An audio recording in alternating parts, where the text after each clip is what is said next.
നോമ്പ് എന്നുള്ളത് ആരും അറിയാത്ത ഒരു ഇബാദത്താണ്. ആർക്കും അറിയില്ല നീ നോമ്പുകാരനാണോ അല്ലേ എന്ന്. അതുകൊണ്ട് ആ നോമ്പ് അള്ളാഹുവിന്റെ പ്രതിഫലം ആഗ്രഹിച്ചു കൊണ്ടെടുത്താൽ, എല്ലാ റമദാനിലും നോമ്പെടുക്കുന്നു എന്ന ആ ഒരു ചിന്ത മാറ്റി ഈ റമദാനിൽ അള്ളാഹുവിന്റെ പ്രതിഫലം ആഗ്രഹിച്ചുകൊണ്ടാണ് ഞാൻ നോമ്പെടുക്കുന്നത്, അഥവാ അള്ളാഹുവിന്റെ പ്രതിഫലം ആഗ്രഹിച്ചു നോമ്പെടുക്കുന്നവർ അവരുടെ കണ്ണുകളെ നിയന്ത്രിക്കും.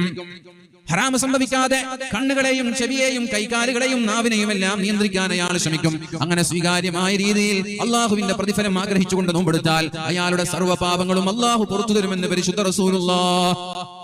പ്രിയപ്പെട്ടവരെ, പിന്നെ പറഞ്ഞു പരിശുദ്ധ റസൂലുള്ളാഹി സ്വല്ലല്ലാഹു അലൈഹി വസല്ലമ തങ്ങൾ പറഞ്ഞു, ഇന്നലില്ലാഹി ഇൻദ കുല്ലി ഫിത്രിൻ ഉതഖാ.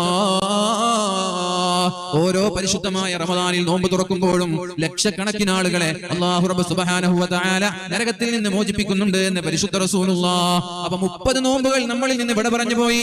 ഓരോ നോമ്പിനും ലക്ഷക്കണക്കിന് ആളുകൾ അല്ലാഹു നരകത്തിൽ നിന്ന് മോചിപ്പിക്കുമ്പോൾ അതിലൊരു ദിവസത്തിലെങ്കിലും അല്ലാഹുവിന്റെ